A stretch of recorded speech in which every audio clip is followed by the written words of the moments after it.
Life से वायोंग में इच्छा चादरे कमेंट हान लो सी खबर तुबर लो न गुल्ली मारो लो न मवा सुलो लो दे खबर करा कमेंट हान लो खिगे अदुगी मतुंग दा खबर लाकनी मखोल से खर सौगनी करेगा दी ऐसी थारे को अदरे मीसु रूम दलाई बेनी ना दुम मखोल खर खर मर मरक दा दुम अते अते मोंग मोंग की मखोल तारकनी अदु टेंशन लो रुनु थबुक सु मचाने उपाय लेते हरित संजल लाइमनी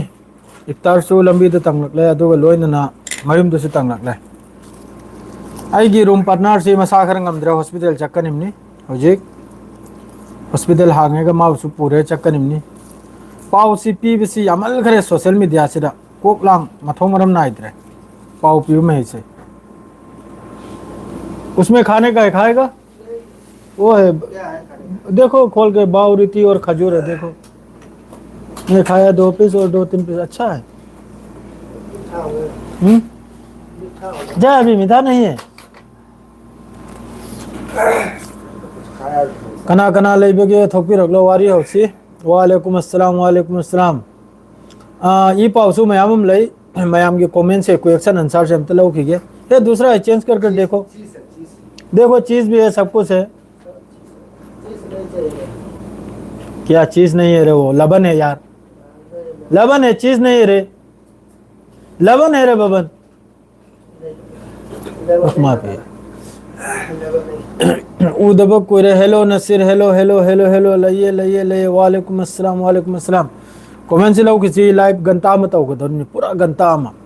full support bro thank you very much 53 तामो यारे मखई लाइव असी शेयर तो थोपिरमो अमसुंग लाइक माद्रेदी कमेंट फजब फजब तौबीब कौबीगनु अस्सलाम वालेकुम नेतन्याहू से सीख रहे आई वाखल दे सीख रहे हेलो ब्रो नसीर ब्रो एन एक फार है आई की फार ब्रे कर है खंगद्रे बोटन सिंगदो सीद्री ब्रो सिदा यंगो नेतन्याहू की अरांगी video Dusu ngasi of the 98% AI ने सेमबनी हाई खरे को याम नुंगारी full support bro thank you very much thank you bro thank you CR Sameer याम नुंगारे आई की फेसबुक ता वीडियो में थांगत किमनी निपाम खकने याम न थी न कमेंट तो होबनी अमक त मयाम चंगल लेगा जिस तरह होजिक इजराइल द पीरिबा हम अमेरिका बो पीरिबा हम तंग पिरमुदोना कुकी वही मारे याम न थी न कमेंट तो होरमनी ने नत बसा चाबा दु चाबा ग्रा कमेंट तो होरमनी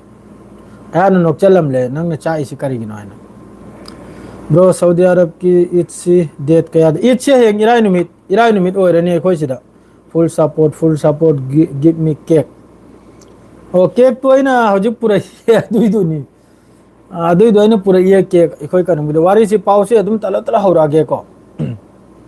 रेड से यार माने हरे के गजा अमसुंग रेड सी गे हरे के अखोइना लेरी मफम से अखोइन लेरी मफम गा माद्रेदी हजिक की इवई हरि सिगने मिचंग चंग खरे अतोपगी तार ब्रो ब्रेकिंग अपडेट नी चाक चार ब्रो चाक चार है दी इफ्तार नहीं दोना I hope you will like it bro news agency अमद Benjamin what to do my song bro Benjamin Netanyahu से वखल दे लेखिद्रे मयाम दो पावलाव थो महक सिरायना मिते पांगल के मयाम सो मयाम हाइन राबने आई की तरफ ते सोहारम निमा से सीख रायना मा मसु मखोय की लीडर मकोक चिंगलब कयामा ईरान की मिसाइल ना थोम थगरे करीगा दिमा अचुंबो दिमा AI ने सेम लेगा कोनो दिन द वीडियो थादो रखलोय एक नंबर खन निंगाई वानी मा असेम मक्की हिंगबो ओरेगदी AI ने सेम लेगा वीडियो कोनो दिन द थादो रखलोय ना होय मागे मखो मखो तत्खिबा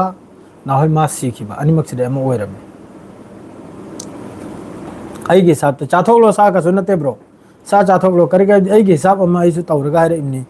हौजिक माद्रा अरांग आइन एक नमनी इंडिया की चैनल हम खपते यूट्यूब चैनल हम खपते कन हाय ममिंग दो नखोई उरब्रा नेतन्याहू थोगलै बायना नम थीबदु साइट टू द नीना कनम तौरगा अखोई की AI ने जनरेशन तौबने न ताई दु खंगदब जालो अदो खंगु मथौ ताई अदो खंगु मथौ ताई वालेकुम अस्सलाम इनाव नंगसी ताबुंगाई वालेकुम अस्सलाम इनाव नंग गिसी ताब नुंगाई थैंक यू पाव नुंगाई रखनी है मैं हम सांगने तो गदर में लाइव से नेट चाहिए तुमको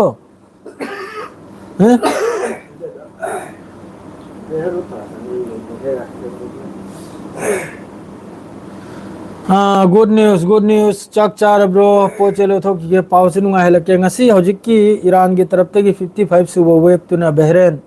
madraidi Middle East madraidi ate mafam kayam da su yam sathina nuksan niko yam sathina kuki kadar ga chap pi mana bise boss kari nuna ke jigandre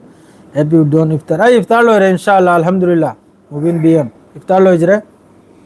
dan ni iftar aduga ne live thoglai se sini aikoin le rim mafam amasung aikoin le rim mafam siga iwei ga thinarim ni da Sudan da jo taw khib do mayam khang ni mamang da som gi su force le rim ni Sudan da aduga Yaman da som gi su force le mi aduga iwei support gi su force le mi aduga matam dura thina karim ni ek number da doi number da hoji aikoin le ri siga iwei ga base amasung mathak ki air space se pi bagi pauni America da breaking news sigi paw si mafam khuding da phongdor amni adumak pu aina adogi post to nap do ina khajitang chingna da ina nap ta bewa na khai bra natra de han nap khra nim na adogi post tu arang ni thogle ise aikoin leiri mafam siga madredi iwei gane America gi mateng to base Saudi iftar party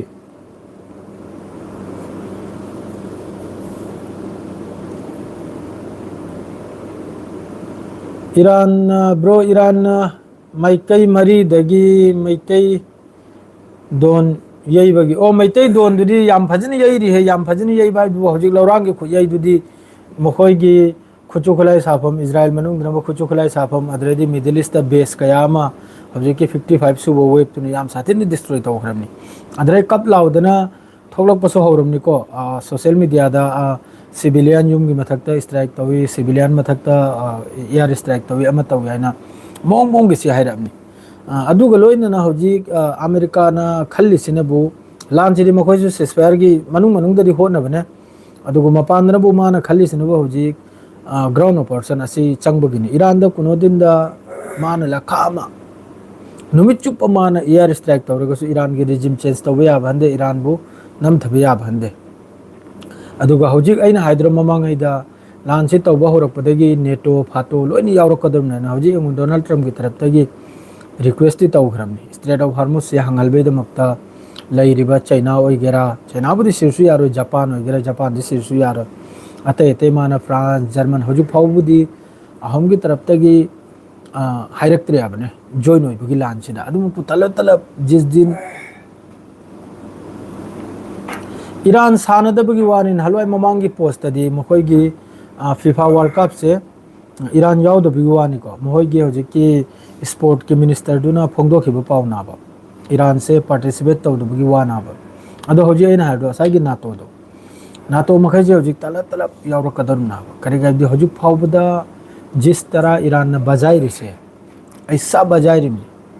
nakhoi har ga thajra aisa bajai ri mi adu tanate aduga kanom da su akhoi gi Iran manung da su America na Israel nam ka lang thrim ni yam satin sidi bajai ba hairoi ga ko nungai te khange dana lang thrim na strike torum na ba civil mafam da madrai di school gum da hospital gum da wa alaikum assalam naucha salam bro chakti cha bro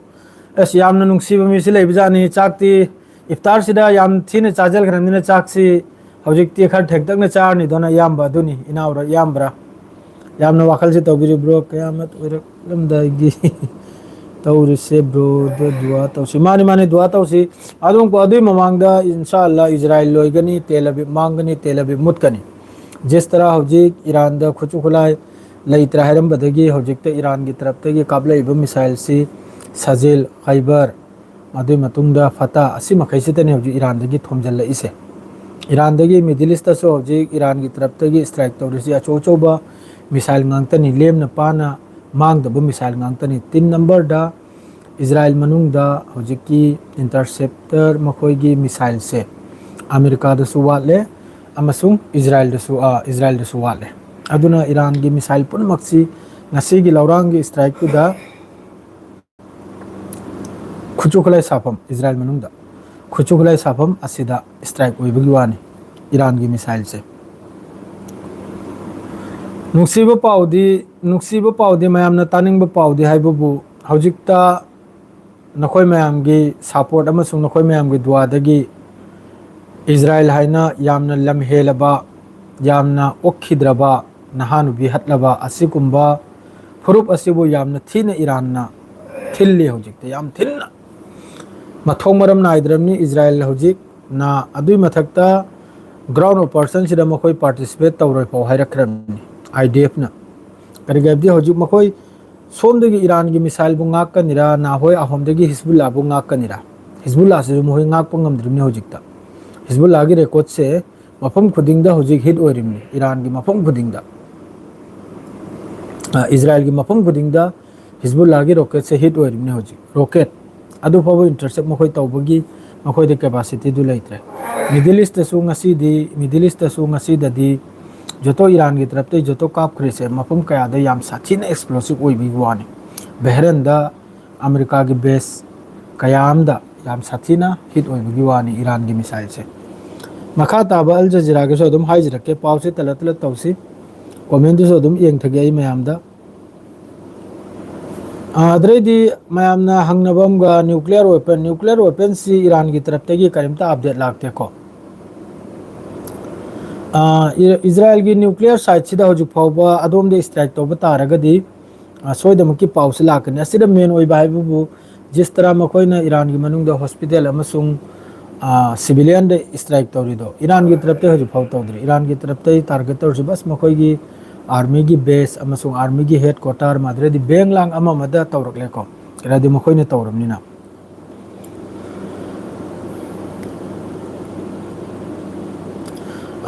Iran की foreign minister Abbas अरक्ची की headline ने को से ma'am ताजलु यामना नुंगाई खरब पाउनी Abbas Araghchi ना हरचिनबु strait of Hormuz सी open निसिन ओपन यामना मुन्न ताव को स्ट्रेट ऑफ हार्मुज ईरान की तरफ ते की बंद तौरे मथंग की नोटिस फावबा सिदा चथोक चचिन तौगुनो हाना ममांग दे लाउथोगिबदो मैम सु तारमगनि अतै थैदगी अदु हौजिक मान हरसि ओपन निसिन स्ट्रेट ऑफ हार्मुज अदुमकपु but close to our enemies मखोय की दुश्मन की दमक तो क्लोज निसिन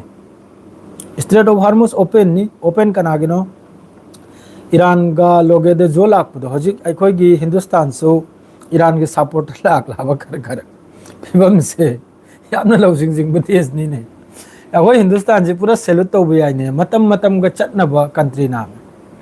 नोंगलै नोंसित का पुलप न सिट मनबा नोंसित नाबा अखोय हिंदुस्तान की सो जहाज का ठादो कदो रहन अदुम तार याबने पाव से अदुम को हजिकता ईरान की तरफ ते थादो इसी इंडिया के अदुम खर 53 तामो अदुम खर थादो अनि ईरान की तरफ ते करेगा इब्दी ईरान की मायोक्ता अखोय इंडिया दगी सो इंडिया की एम्बेसी लेरिबो ओइगेरा अममो ओइरिबो ओइगेरा सिमा कैसिन अदुम इंडिया की सपोर्ट वा संगांग बहोरा माद्रे दे हजिक विपक्ष लेरिबा है विपक्ष आइने ईरान बु फुल सपोर्ट तौग्राबा टेबल ठिल्लेगा सो अदुना खजिकतंग थमोयदो चाउथोक्तना ईरान ने खजिकतंग ने वारमनिना दकामा जु पुराना फ्रेंड नि दन ओल्ड फ्रेंड नाबा अदुना माना सिदा से close to our enemies close से कोई की एनिमीज से कनानो एनिमीज से यूएसए का मरी लेनबा अमसुंग इजराइल का मरी लेनबा असि पुनमक से क्लोज नि यूरोप की क्लोज नि अदुगा चाइना रशिया की क्लोज नते कोरिया की क्लोज नते अखोय हिंदुस्तान की सुखर खर सी अब्बास अरक्ची की पूरा पॉइंट दनी अइना हाइद्रो ममांग दा ममांग की वीडियो मक्तंग सर्च तौरगा एंबियो अइना ममांग दा हाइगिमनि लान से अलोय बिते स्ट्रेट ऑफ हार्मुज तो ओइदरम नाइना मया अमक्ते यंगोय की वीडियो मखे स्ट्रेट ऑफ हार्मुज ता लान से अलोय बिदा सिदा लान से की लोइजलफम सिदो ओइगदरम स्ट्रेट ऑफ हार्मुज अमसुंग रेड सिदो ओइगदरम हजु ईरान यैथेकलि सी वर्ल्ड की इकोनॉमी वर्ल्ड की कारोबार वर्ल्ड की बिजनेस सिगी मखवांग सी यैथेइमना वर्ल्ड की यैथेक पतारगदी वर्ल्ड ना इजराइल अमसुंग अमेरिका की मथक्ता पेसार से लाकना अलोय बिदा जिस तरह ईरान ना हाइरिदो आइगी खोती पुरोन पिरमु आइगी अमम तौरम हाइबदो अदुरा तारकदरमनि अदु पिरम लेगा लान मा नाथोक प यादरमनि अदु नंतर बाबा अमेरिका नाथोक प यार ईरान तुमग्रजु तुमगनी इजराइल तुमग्रजु तुमग्रनी अदुगा नाथोक पदि यार रोय लेबनान द मी सिबगी मसिंग मी चाउंपल सुखरा लेबनान द शहीद होइबगी मिसिंग चाउंपल सुखरा ꯑꯁꯣꯛꯄꯅꯕꯨ 2141 ꯅꯤ ꯑꯁꯤꯒꯤ ꯂꯥꯟ ꯅꯍꯤ ꯅꯨꯃꯤꯠ 13 ꯅꯤ ꯁꯨꯕꯁꯤꯗ ꯃꯤ ꯆꯥꯝꯄꯜ ꯂꯦꯕꯅꯟ ꯃꯅꯨꯡꯁꯤꯗ ꯏꯖ꯭ꯔꯥꯏꯜꯅ ꯂꯪꯊ꯭ꯔꯤꯁꯤ ꯄꯨꯔꯥ ꯑꯩꯈꯣꯏꯒꯤ ꯁꯤꯚꯤꯂꯤꯌꯟ ꯃꯐꯝꯗ ꯃꯤꯠ ꯇꯨꯝꯃꯒ ꯁ꯭ꯇ꯭ꯔꯥꯏꯛ ꯇꯧꯔꯤꯕꯅꯤ ꯑꯗꯨꯒ ꯁꯣꯝꯗꯅ ꯑꯃꯨꯛꯀ ꯌꯥꯝꯅ ꯅꯨꯡꯉꯥꯏꯇꯕ ꯍꯥꯏꯕꯨ ꯁꯤꯔꯤꯌꯥ ꯕꯣर्डरꯗ इराकी फाइटर है तारेको इराकी फाइटर लानमी मरी अमा हत्पगी सीबगी पावनी थोगलैसे इराकी बॉर्डर सीरिया मनाक्ता असिसो मिडिल ईस्ट की पावनी सी मखैसिनबु अदरे पोब्लियो नहारसिनबु अर्जनदा लान से लेपा अर्जनदा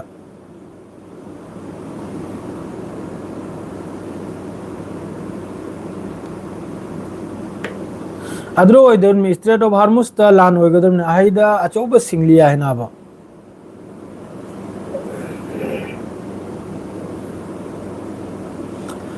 हिंदुस्तान से हानगी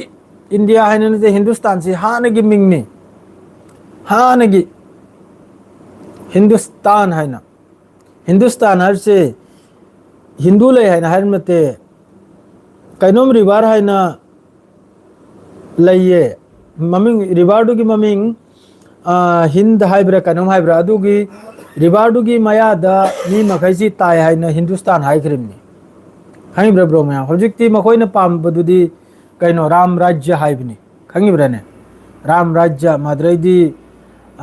अखोइगी इंडियादा हौजिककी कैनो मखैना हारुदुनबु कैनो हाइबनी ने मखोइगिदो हिंदू राष्ट्र हाइब नाबा हिंदुस्तान सिदी हानगी मिंग नाबा इंदुस रिवर मयाद ताय है चुम्मी ब्रो दोगिदन इंदुस रिवर मयाद ताय है हिंदुस्तान है हिंदुस्तुगा चपमा सेमदो खरिम नाब ब्रो की पाउखुम पिरक्ते करी पाउखुम नोई पाहोद्रे भाई नंगी पाव अमा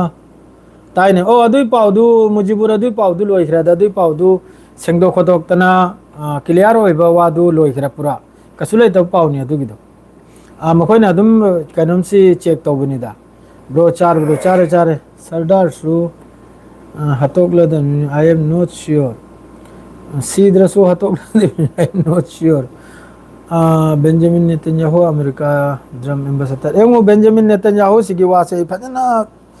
क्लियर दा हारकलेगा मयाम दा मासी सिरायना ngasi नुमित मंगानी तरुकनु सुरे मागी ओरिजिनल वीडियो अम फाव लाक्तरेसे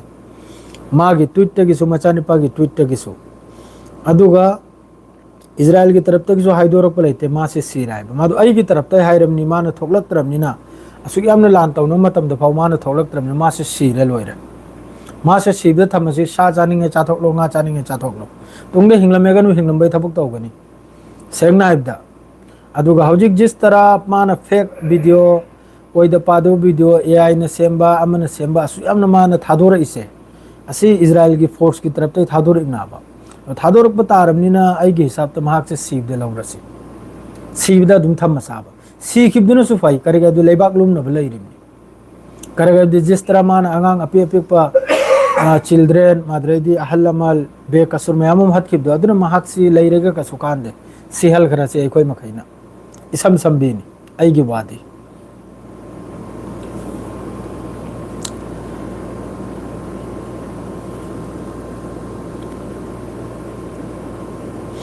I am not sure what do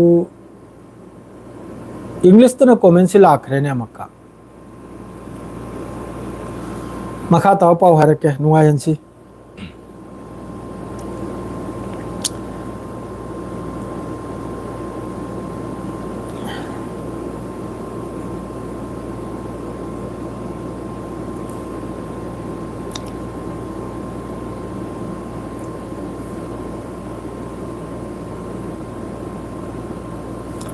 लाराजानी की अचौब स्टेटमेंट हम खक लाइको यामना इंपोर्टेंट होइखरो मिनी लाराजानी ग्राहर से ईरान की मासी अमक्तंग करिनो मान हर से अमक्तंग आई पाथदन अमक्तंग यंखिगे माइसी यामना मयक से अकलबतनी अइना पाबद थोक्तरे करि हानि मयाम द चिंथिरे का सुकांदे अइना पाबद थोक्तरमनिना मागी से अइना ट्रांसलेट तो थोकप याय का सुकायदे ईरान के सिक्योरिटी चीफ आली लारिजानी ने मुस्लिम दुनिया को एक मैसेज जारी किया है मुस्लिम दुनिया आदमान मैसेज हम जारी तो इसी जिसमें कहा गया कि ईरान यूएस और इजराइल के खिलाफ अपनी लड़ाई में अधिक है। यूएस अमसुंग माना खंगलिसिनबु मुस्लिम कंट्री मखैसिदा हजु फावदा ईरान ने हेन चलिसिनिको माना हारिसे अदरैदी असिदम कहारसिनबु कुछ देशे तो और भी आगे बढ़ गए। उन्होंने ईरान के अपना दुश्मन सिर्फ इसलिए घोषित कर दिया क्योंकि उसने अपने ही इलाके में मौजूद अमेरिका बेस साथ ही अमेरिका और इजराइल हितों को भी टारगेट किया है। जबकि ईरान एक सीधा लोइमक यावखरे मान हाइखरे मेजरी लोइमक यावखरे को लोइमक यावखरे दी हजु फावदा ईरान की दबदबा नि सिनेमा ना हरचे हजु फावदा ईरान की पात्र कई में अदम मयाम हिंदी खंगदी हिंदी से अदम ताजलुको लारिजानी ने कहा कि ईरान से यो उम्मीद नहीं की जा सकती कि वो हाथ बांधकर चुपचाप खड़ा रहे। फजकरो वानी ईरान दा उम्मीद तौगनुसिनी खुद पुल्लेगा तुमिने लेने आइसे जब यूएस बेस पड़ोसी देशों में मौजूद हो। यूएस की बेस मखई से पड़ोसी देश में हम खंगदिनुदा असिदा लेबदा खुद पुल्लेगा लेबंगम लोइसिनाबा खंगिब्रा मानहरसे। ईरानी अधिकारी ने कहा असल में आज का टकराव एक तरफ अमेरिका और इजराइल के बीच है और दूसरी तरफ मुस्लिम ईरान और विरोध करने वाली ताकतों के बीच है। तो फिर आप किस तरफ है? लारिजानी ने मुस्लिम एकता की अपील की है जो देकर कहा कि ईरान इस इलाके पर दबदबा नहीं चाहता। उन्होंने कहा आप अच्छी तरह जानते हैं कि अमेरिका ने कोई वफादारी नहीं की है और इजराइल असल में आपका दुश्मन है। मान हर्षि ज्ञान तारो हिंदी ने पावसी पाभौर से खंग रही अदम अमो खंजल इनको हिंदी अमसुंग मणिपुरन मिक्स तौरगा ईरान लान तौनरी से मैं खंग दिन अमेरिका अमसुंग इजराइल मादुगा लोइनेना महापु सपोर्ट तौबिरबा अखोइगी मिडिल ईस्टता इकाय खुमनजरिबा देश मखैसे असी मखैसिगी एगेंस्टनी माना हौजिकी स्टेटमेंट से अखोइ मखैसे अमत ओइसिसिनी अमत ओइदना लान से थेंगनबा अदुगा पड़ोसीदा अमेरिका की बेस लेरेगा ईरान तुमिन लेबा यारोइसिनाब पड़ोसी मखैना अमेरिका बु पुजलेगा बेस सेमंदना मखोइगी राडार फाडार हौजिक राडार लोइखरेदना राडार पुन पूरा डिस्ट्रॉय तौखरे ट्रिलियन ऑफ मनी की डॉलर की नुकसान ने इजराइल अमसुंग अमेरिका की अदुगुम राडार दो कनागिनो बस इजराइल की ꯉꯥꯛꯄꯒꯤꯇ इजराइल ꯉꯥꯛꯄꯒꯤꯇ ꯁꯤ ꯁꯦꯝꯂꯛꯃꯤꯟꯅꯕ ꯍꯧꯖꯤꯛ ꯐꯥꯎꯕꯗ ꯀ꯭ꯂꯤꯌꯥꯔ ꯋꯥꯅꯤ ꯍꯧꯖꯤꯛ ꯐꯥꯎꯕꯗ ꯏꯔꯥꯟꯗ ꯌꯥꯝ ꯁꯥꯊꯤꯅ ꯁꯣꯛꯂꯁꯨ ꯏꯔꯥꯟꯒꯤ ꯇꯔꯞꯇꯒꯤ न्यूक्लियर कम तौरिकनो हायरके न्यूक्लियरसु हायरके ईरान की तरफ से जिस तरह हौजिक इजराइल मनुंग थिल्ली से अयोबी थिल्लमी ईरान की मिसाइल से मल्टीपल साइट इजराइल की मनुंग हिट होगी हौजिक नाल ममांग इफ्तार की ममांग कराई कराइदुना 12 साइट मोहगी इजराइल की 12 चैनल की तरफ तक रिसोन लिजोन कराइड से असिदा मखोई खुचु खुलाई साफमनी इजराइल की असिदनी ईरान की मिसाइल पुनमक मसी की हिट होइरु से 55 सुबह मखोई की वेब से मखा ताबा हौजिक दुबई मीडिया ऑफिस की अनाउंसनी फ्यूल टैंक नियर एयरपोर्ट असिदसु दुबई द हिट होइबगी वानी फ्यूल टैंक हादे अखोई की थाउगी टेंगम खत याम कन्ना मई चाकपगी वानी सिविल डिफेंस की तरफ तक लाउथोरप पाउनी सी दुबई मनुंगदा मदरई सोमदनबु नॉर्दर्न जॉर्डन दसु ngasi di takhre lan se northern Jordan दसु ईरान की मिसाइल मसी मखा लेते में हिट होबगी वानी हजु मिडिल ईस्ट की यामना लाकरी मगरिब मतम से दनी इफ्तार की चंथोक चिंजिन तौबसिदा ईरान की तरफ तक एलिया बने अदरे मखा ताबनबु लेबनान की श्री अदुम मयाम तारुदिनको लेबनान से दे मिसिब से हेंजल क्राइब से मखा ताबदरी पाव से अपडेट हजु फाव लात्री मखा ताबा सागी पाव सिदा पाव खरम लाकर सिदना पाव लाइसन शेल्टर द इजराइल के मनुंग द शेल्टर हम द 12 चैनल की तरफ से क्रियात हर सिदा टाउन ऑफ क्रियात साउदर्न इजराइल दनी क्रियात से दसु शेल्टर द कानूनी से दसु याम साथेना सीरियसली इंजर होइबगी वा मी खर यावरिको मी मरी मंगा यामना सीरियस ते इंजर होइबगी नि शेल्टर दनी लोली बे कांदा अदुगी तंजादुर थोमजल दुरुमनी मखोई के साइगी मिसाइल से अदरैदी याम कन्ना इजराइल मनुंग दसु याम कन्ना प्रोटेस्ट तौरी यामना साथीने मखोई हौजिकी सिदा ख्रिस्टियन अमसुंग मखोई ऑर्थोडॉक्स हैना अतोप जात अम लै मारे अदुगनी याम कन्ना हौजिकी आईडीएफ की अगेंस्ट ने इजराइल के हौजिकी गवर्नमेंट की अगेंस्ट यामना कन्ना प्रोटेस्ट तौरीको मखा दादन strait of Hormuz which continues mall of the strait of Hormuz बननी लोरे ईरान की तरफ तो हमका हर चनबु कतर से सिक्योरिटी थ्रेट ने हगत करे ईरान की तरफ तो हर चनबु याम साथीने कतर गा दुबई से दगा याम साथीना अमेरिका की अलोट पर खुचु खुलाय माद्रे दी आर्मी से याम साथीन लेरिब जाने को जेरूसलम दसु चैनल 13 की तरफ तो जेरूसलम जो बेत सीमे सारे मफम दसु अमक्का ईरान की मिसाइल जे हिट बिगुआनी को माद्रे सोमनबु तेहरान दसु यामने चाउना एक्सप्लोसिव अदुगा लोगेदा ऑयल फैसिलिटी मफम अमदे यामने चाउना मई चाकपगी वाने हरसे अदरदी जेरूसलम दनु बेत सीमा सारसे बेत सीमा सिदनी नेतन्याहु बु नहल नेतन्याहु की युम लेरिसे असिदनी नेतन्याहु याउखरे ना हुजी यामना कन्ना मयामना फोंगदो इसे पाउसे अदरे मखा ताबदनु सीधी कनमनी फालतू पावनी हमेदी हजुक फाउदा वीक अहुम फाउबा लांसी चथदौरी अदुगा हजुक फाउदा माना हरसी आईडीएफ की तरफ ते हरसे नबु मखोय की खुचु खुलाई से इजराइल की खुचु खुलाई से याम साथीना वालक पमोरे से बेरन दा हजुक ते साइरन खोंगी इंटीरियर मिनिस्ट्री की तरफ ते हरे निलोयमक पु सिटीजन पुरमक सेफ प्लेस ते चंगवाइना हजुक खोंबगी वानी कतर दसु साइरन खोंबगी वानी हजुक अदुगा safe place remain in their homes and safe place Qatar की तरफ तक तुम्हांद्रबनी मकोई मखैसिबु हिजबुल्लाह की तरफ तक अमका किरियात सुमुंदा नॉर्दर्न इजराइल दा सिदा हिजबुल्लाह की तरफ तक रॉकेट कैप्चल बगी पावनी चिलोइन अल जजीरा की आप देने कोई ने प्रेस मखा ताबा प्रेस टीवी दन बो करी गुंबला इब्न अदु समथिंग एंगम कइगा को प्रेस टीवी से याम जरूनी जे फिट तसु लाइको जे फिट सिदन बो करी न हर से UAE Qatar inter se UAE Qatar दे यामने साउना ईरान की मिसाइल से हुजिक की ईरान की मिसाइल से यामने साउना हिट बिगुआनी मादुगा इंटरसेप्ट से तौबुगुआनी तेहरान दा हजुक फाउदा 2000 नते सी लाले सी पाउ सी लाले मखोन हरसे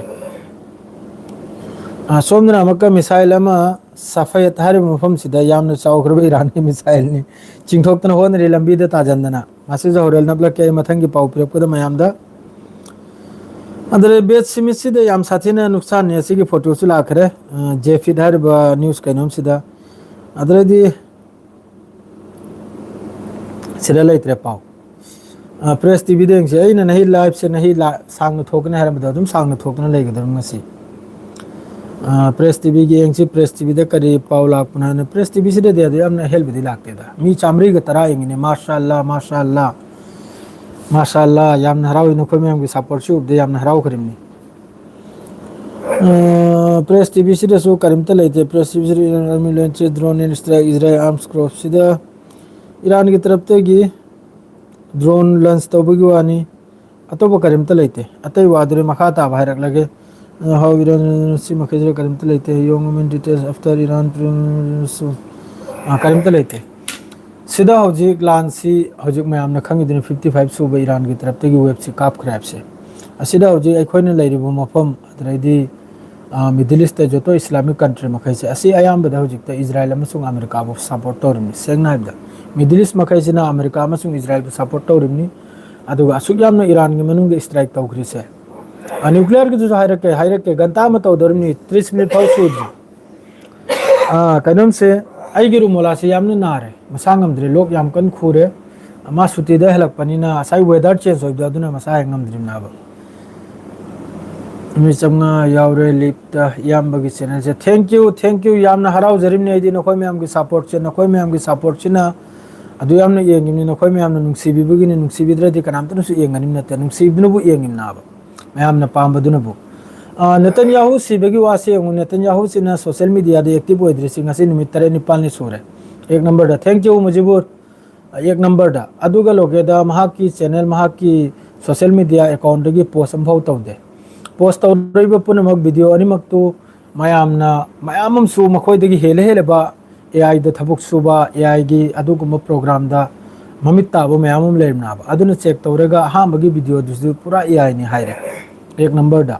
हाँ बगी वीडियो दु AI नि हाइब दो अदु आई यानिंग दे करी गाइब दी अइंगोंदा अदुदा अदु याम फॉल्स उदे मोहन मखुत तरुक नि क्रार दो ओइदे आई वखलदा तुंगी वीडियो होजी की कॉफी थकपगे से असिदि आई की तरफ ते AI नि हाइब ngam करी गाइब दी जिस तरह माना होजी की सुम ग्लास अम पाइरे दो सी लबन की करुम ना बुटल ना सऊदी की लबन अलमराय हाडो अदुगी अलमराय की अदु असाई की माना सिदा चा दो ममाई दुरे चा म सुम लेरी दो अदु सुम पुबदे खोगी इथक कादरा ने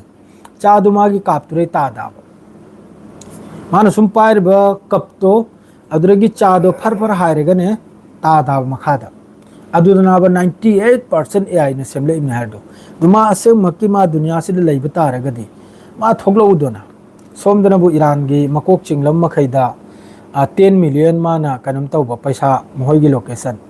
नम थीबदना तौखलिबा अदुना हल ईरान की सुयाम मिनिस्टर मगै लंबी तो थोगलग लेगा इंटरव्यू पिरामिमनी कराय दे लेखरम मखोगी मुसाद कराय दे लेखरम मखोगी IDF की लानमी मखोगी इंटेलिजेंस अमा मदो अदुगा माना आ होजिक कइनो मनुंगदा जमीन मनुंगदा लोलिब्रा नलम ओय वखलदा सीब्रा तेकप्रा तोइब्रा जेसामो ओइखरे पाव तो बाहाइनिंग बाहाइरसनु आई वखलदा सीब्रा तेकप्रा तोइब्रा जेसामो ओइखरे अदुना नि होजु पाव मागी तरफतगी हिसाब किताब असुक चौग्रो मखोगी मीटिंग IDF की अदुर फाव थोकलखिद्रबा अदुगु मीटिंग दुर फाव जॉइन ओइखिद्रबा अदु ओदि महाक से सीबा अदुगु मोइरमनि ईरान की न्यूक्लियर की मतंग दे ताव फन याम कन्न हंगी ईरान की न्यूक्लियर से होजिक ईरान की अते नातांस टूतांस कराय दि नुमिचुब स्ट्राइक ते तौदन त लेरिमिदा असु याम न मखोइन बंकर ब्लास्टर अचो चो बम गांगतनी लांगथ्रिबा ईरान दा मचा मसु नत्रमनी अदुगु मफम दुरा मखोगी यूरेनियम से लेरम तारदिन हन्ना मोहगी रेडिएशन हाइब्रा करे अदुन हन्ना फैलायरा अनाब ईरान मनुंगसिदा अदुना दि अदुई मफम दुदा ईरान की यूरेनियम इन्वेस्टमेंट तौबसे लेते अइन नहल अरांग नहल मखोगी चिंगम खक्की ममिंग हाइकु दुमायंग ताहोब्रा आइदि कावबो कावग्रा चिंग ममिंग दो अदुगुम चिंग दुदा ईरान की यूरेनियम पुनमक पुजल खरेसिनी अदुगुम चिंग दुदगी ईरान की न्यूक्लियर टेस्ट तौरगा थोकलकदरमने पुमलोय लोय जलेगा पुथोरकदौरमने अदुगा टेस्ट तौरदौरमने अदुगा हौजिकता न्यूक्लियर की चर्चा से यामद्रियाबा जब तक ईरान इजराइल अमसुंग अमेरिका की तरफ तक न्यूक्लियर की चर्चा से कन्ना तौरपै मतुंगदा ईरान अदुई मतंद्र पुथोरकनाबा सोइदमक्की न्यूक्लियर से हमराय चलगी के वारे तो फाउलो थोकतरे नुंगारे येंगु सिदा इंपोर्टेंट पाव हाइबु पूरा मयामना खंगसु खंगद्रसु अतै अखोई इंडिया की मीडिया करा हारिसे यामना साथीग्रब जाने सिम खंग अखोई इंडिया की मीडिया सिने ईरान की माइकई दे ईरान की मायोक तो वालो लखरदिने इजराइल लोय खराब खल हौजिक अखोई इंडिया की मीडिया सिने पूरा ईरान की सपोर्ट तनी जो तो डिबेट मखै तौनरिसे करी की तौनरिमनो करी गाबदी पोप लाबा इजराइल सु पोप ले फादर सु पोप ले अदुगा फादर की ग्रैंडफादर सु पोप ले ग्रैंडफादर नबु डोनाल्ड ट्रम्प नाबने फादर ले नबु इजराइल ले रे पोप ले मखै अदुनबु याखोई की इंडिया की हौजिक सरकार फावबो ईरान की साथ लाइनी हौजिक इंडिया की सरकार विपक्ष हौजिक की लेरिबा सरकार असि फावबो ईरान की अदुगा इंडिया की लोमितेन साथीरबा गोदी मीडिया है मयामना खंगनिरबा असि फावबा अमेरिका को एक्शन तौरक्लेने हाना खंगौद्रायना इंपोर्टेंट वा डोनाल्ड ट्रम्प की स्टेटमेंट अमा मीडिया दा अमेरिका की मीडिया दा वार्निंग नि मखोई की लाइसेंस कैंसिल तौनी आइना करीगुम्बा इजराइल दे यामना साथीने सोकपा अमेरिका की याम साथीने नुकसान होबा वल बतारगदी अदुगुम्बा चैनल CNN की मथकतने हारिसे CNN ने हौजिक अचुम अचुबो पाव पुथोरइसे CNN सिना जो तो इजराइल मनुंग दे नुकसान होइबा तोइरबा खोलिसे फ्रांस CNN मोहई चैनल खर लेरियाबा अमेरिका के असि मखैसिन असेंग पाव से पुथोरकपदा असाई की पब्लिक तो ओरकलेदना अखोई की कनुम ओइबदो हड़ताल माद्रैदी प्रोटेस्ट तौबा माद्रै सावगलकपदो होरबनिना डोनाल्ड ट्रम्प ना हारिसिनबो करीगुम्बा अखोई की जिस तरह इंडिया दा अखोई की इंडिया गोदी मीडिया ने इलेक्शन मतमदा सरकार की मवंग द ngangbudum mangdu taragadi नखोई पुनमकी लाइसेंस कैंसिल तौनिसिनि डोनाल्ड ट्रम्प ना हजिकता हारिसे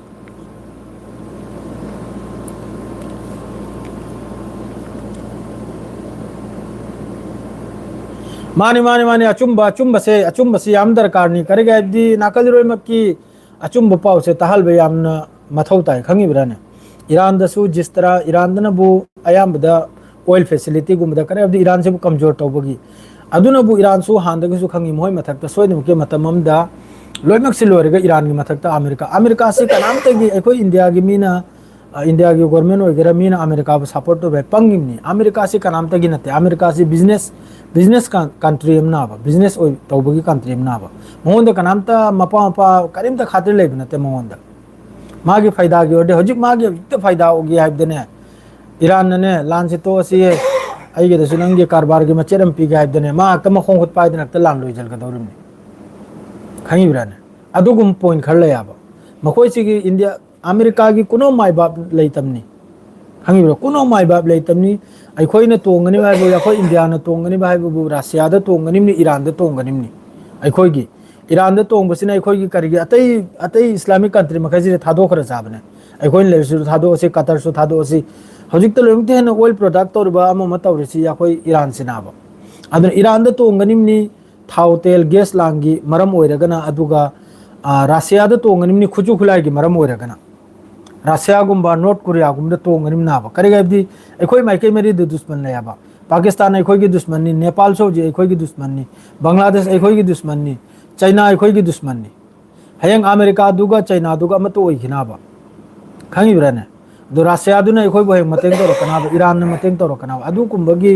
पॉइंट दुरो कुम थदना थबुक कुमगनी नाबा अदु नते बदे अखोइना खजे खरा फायदा के दमकता सोइदमकी आई वाखल एब्सटेन फाइल की एब्सटेन फाइल सोइदमकी लेरंगनी अदुना मरम ओइरगनी मखोइना ममांगदसु लान हौद्रिंगैदे चलुरिसे एब्सटेन फाइल से सोइदमकी एब्सटेन फाइल ची चिदे जोतो सिदे मिडिल ईस्ट इजराइल अमसुंग अमेरिका बु सपोर्ट तौरसे मखोइ मखैसिगी सीक्रेट पोत से आई वाखल इजराइल द लेबा अमेरिका द लेबा अदुना बो हजु फावबा ngasi 17 days सुर फावबा लगातार ईरान की तरफ तगी मिडिल ईस्ट ओइगरा अमद ओइगरा स्ट्राइक तौरइमनी मखोइ की तरफ तगी सु हंद्रिमनी एक नंबर दा मखोइ की तरफ तगी सु मिडिल ईस्ट की तरफ तगी सु ईरान की मथक ते स्ट्राइक से तौद्रिमनी एक नंबर सीना बो असाइगी पब्लिक मखै से की मवोंग से येंगेगा करगादी ईरान की मथक ते तौबता रगदी सिदा लोइमक सरकार से उखरी बगी फुकतोक पगी चांस ले याबा फुकतना लंग बगी चांस ले याबा करादी पब्लिक पुनमक हौजिक जिस तरह इजराइल मनुंगदा माद्रे अमेरिका की बेस ता हौजिक स्ट्राइक तौरि मखै से पब्लिक पुनमक ईरान बु सपोर्ट तौ याबा हौजिक ईरान हिजबुल्लाह बु अदुगुंबगी प्रेशर दुना हौजिक पाव अदुम पुंगसीगी अरांगदे पाव अम तारे बो अखोइना लेरिसिगा यूएई याम कने तानरे आय तानरगा मखोइगी एयर स्पेस अमसुंग मखोइगी हौजिकी बेस मखै से असे सीजन बगी अमेरिका की तरफ तगी ने सीजन हलबगी अदुग लान बुदी यावरोय लान यावडी लैरि मखोइजर मफम मयाम ईरान की तरफ तै लैग्रे मिसाइल मोंग याते काबलक तबादु मखैदु थोमलकनी सोमदमकी अदु सिपुन मक्सी कनागी कमजोरी नाबदे सिदे लैरिबे रीजन्स रे लैरिबा अखोइगी इस्लामिक कंट्री मखै सिगी कमजोरी नाब मखोइजर वामा आइगी दै नंग थोखरो लान तौबे यारो आइगी मथकत नंग पाइबे यारो हैना चप मानना कंट्री अहुम खक्तने लेप खिबदने अमेरिका मनिंग हल्ली इजराइल मनिंग हल्ली खुथक हल्ली अदुना बो हौजिक इजराइल की फोकस करिनो लेबनान पूरा लौजलबा लेबनान से पूरा कैप्चर तौबा आईडीएफ ना आरे करे ग्राउंड फोर्स अखो यावरो है ईरान की मनुंगदा अमेरिका ने कन्न ग्राउंड फोर्स अरांग की मोइगी कर्ज हाइब्रा करे हाइ मखोइगी आइलैंड अमख आइसलैंड अमख स्ट्राइक तौगदो अदोम दगी संगबगी माइके अनीमदी इसिंग लैखरे ईरान की बॉर्डर से माइके अनी मचिंग माल नाबा असोम दगी करिगुम संगलक तारगदी अमेरिका की फोर्स अमफाव हिंगलो याय हाइरिया चिंग माल चिंग दु लांथोरक पत मोइगी पेना कोंखरनी मखा द कम नुंगै काबदौरी चिंग दुरे कुमथरक बदसु तंखाइ में लै होरे मखोइगी चितना लोय होरे दुरसु मखा कुमलेगा करिनो आबा आईआरजीसी न बुलपोय संगोम चारग नि ngai दर बसुम लो कुमथरक लो याय साइना करिनो अब तौरु दौरिसे अदुगुम फिबम मयम लोय ईरान की मागी जियोग्राफी मागी तारिबा मागी बॉर्डर शेयर तौरिसे सिसु ईरान की अचौब कैनो ममनी फायदा नि मागी प्रॉफिट अचौबम नाबा ईरान की दमकता अदुगा माइके मरी द चिंग माइके नि दनबु इसिंग अदु ईरान की सु यामना कैनोम ले याबा अखोइगी मागी सु पावर हाइदो लाक्चब हाइदो लाक्चब दुले याबा अदु मथकता हौजिक स्ट्रेट ऑफ हार्मस तनि थिंगलिसे करिगुम सिगी मथक सिदा हुटी न थिंजल खरोने रेड सी आई कम तौनी अदुगी नैना हाडो मयामदा इसनाव मखैदा बार बार हाइदो उसिंग वासिंग चेक्सलु आइना उसिंग वासिंग चेक्सलु यारदी थावतेल लेजन न थम्मु थावतेल जो मथौ तारकनी सोइद्रमनि सी जिस तरह हजु ओइरबे फिफम सिनदी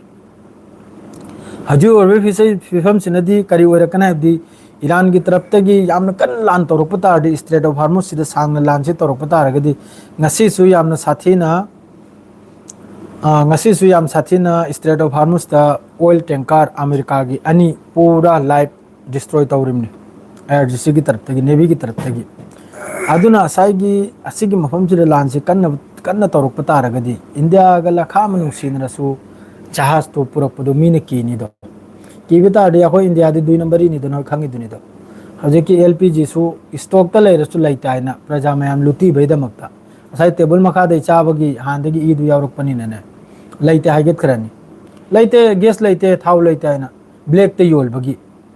aduna isa na sep to yam zaruri ni using washing ipai pu dai thonglakpa gas lak tringai da ipai pu ahal lamal haktak tagi using washing han chatnam bodo adu bu help lai khidram ai ge hisab ta de Trump Trump di sidri da Netanyahu si ai gi tarap tagi ai di haidok charamni 99.9% si raina maiti pangal gi tarap te kari gaib di hojik ojaguru saba news anchor kharam chule YouTube to gira Facebook to gira sidri khotre na sidre ga kari gno ne AI video lens tawre ise original masagi akhangbo video do ama ni tang hapkala udona sidri ant so hair wa thoklak lega posam su tawro aba adu su tawrak tare aduna adum sibda thamasi ai gi sabta aduga yamna kanna lan tawnri Iran manung da minute nifu yaukhra yam kan lan tawnri hoju phawda Iran gi taraf tagi yam sathina Israel gi manung sida strike tawri hoji Israel manung da Haifa mokhogi port madredi somna Europe Middle East na bo port makhaida adredi jo mokhogi launcher arang hoji Iran gi Iceland am khakta chauna strike tawkhri do UAE gi air space amasung UAE de season khiba strike ni ai eng khra do di manung da dushman laine mapan da nate no khoi manung da dushman laine Iran na dum sira ka bi bai su jam country ga Iran na desh ka lan taw nirba dum taw Iran si chak chadro Iran na Middle East ta mafang khuding da no mai kapchel ise kari gina ba ma chak chadro ma khangdro ai gi thak ta ma khoi jina lan taw ro kanai ba kari gina taw ri do Iran na u ba radar na u ba mi gi satellite na u ba asigi mafam ji dagi aingo da kable ni asigi mafam ji da America gi force lairi base lairi khuju khulai lairi du u dinu bu kap im na tro Iran na u drega Iran na ma gi thangnap sira kam na kap do ri se bro Donald Trump 100% support to kasukai de nangi aning bani Donald Trump support to gera Netanyahu support to gera tonung batau nangi marji ni adu aseng bayu nang chai charak tara aseng bayu nang chai charak tara karai de chai charak poi wano ne hari se o arang na hapko lub dugiro e pong basa hapko lu do ai gi account na he kana gumna complaint kra tawjal bimar hai khangi brane ai gi YouTube su Facebook su adu mi Saudi da mi bu mi ne hekta phu bande Saudi da mi bu mi na hekta phu bagi khemota natte Jasador su service to bomi waragasu police waragasu army waragasu micham omde ekta khut thabi ya bande seng naib da adu makoi na re nangi sum complaint lai nangi account check to ganim na nangi social media account check to ganim aina re taw aina sara aina tawraga makoi na video ani khak makoi na translate tawraga yengi makoi na yengi bagi tanja sida ai gi kafil gi ai gi office ki mi lakhre ai koi gi manduk pura hairi do government ga relation lai do adra rasini sina na madre nang kam dam de account season re ai khoi gi mai do khangda bane ai khoi office ki mi ma khai do khang ai na re di sang ne sara ai ka do ai na re sum complaint la ai adu gi check to bai ko re im na na adu na khoi ma khai ngang ra ma khoi sum man du ko vida ai bu pud ne chal do police krana te civil ni civil ma khoi gi intelligence ai na leitra na adu gum bagi ma khoi gi cyber crime ai bra adu gum bagi kra oi mare poche adra di ma khoi ga kare ga no ma khoi maron duri khoi ju khang de ma khoi ma se loan ab do khoi ju khang da ba adra hai na khon raga madrai di e pharai na madrai di chem khak ta sign to madrai na re che du da karna na e kasuna te adum qualification ai bra kari ai mo gi adu gum na na NOC no objection certificate hai na ai gi tarap te gi karugum ba lokhat pado moi na pukib da adu gi tungdam ka kapre yam cheksal khrab ja ni ai khoi gi du na te ai sana ai khoi de jo ta unri do adu na te bro please create an account kali no create an account si kari account no create to dur sam tai biro Netanyahu se सीख रहे आई हिसाब से सीख रहे लोरे सा चाथोक लो आई हिसाब त मखोय ने kanum तरफ तो सीख राय बगी मरम ले दुना हाइरिमनी हिंगलमदि मा हजु फाव करी गिलो लिमना हिंगलमदि मा करी गिलो लि थोगलक लो आबा थोलक्तबिदा माना AI ना करिगनो वीडियो रिलीज तौदौरिसे ईरान गिदी IRGC की तरफ तेन हल हायरुदिनी नेतन्याहू आंगांग हतबमीसी मखोय हयंग फाव तानने माबु हतोक्तर भाव याखोय शांति दे लेरो याय अदुरनी ईरान की तरफ तजिक थोमजली मयाम है अदो जो भी हो इसना मयाम सवाइस लाइव चलो जलसी याम सांगले कांदे बैटरी सु याउद्रे पाव ओइन लाक्चगे पुंग निपाल मखाय गुदम पावम थांगलमनी से हारग लोजरे ngasi की लाइव से यामना हराव खरा मयाम गो उनपसे इंशाअल्लाह ईरान ने याम फजना मैते पुंग थिल्ली माइके मेरी देगी थिल्लिमनी लेबनान देगी न बु पुंग नाकलम दे थिल्लिमनी सोम देगी नाकलम थिल्लिमनी मथोमरम नाइदे थोगलक लेगा कप्पा होरे सिविल मफम दे स्ट्राइक तोरे अम मफम दे स्ट्राइक तोरे न मचिन थीदना गजा मनुंग द सुयाम तौ खिब्रे अद्री मखोय उदे गजा मनुंग द सुयाम न मखोय न फास्फोरस बम क्लस्टर बम हजु क्लस्टर बम अनुहुम भक्तलंग थबदा कप्पा होरकले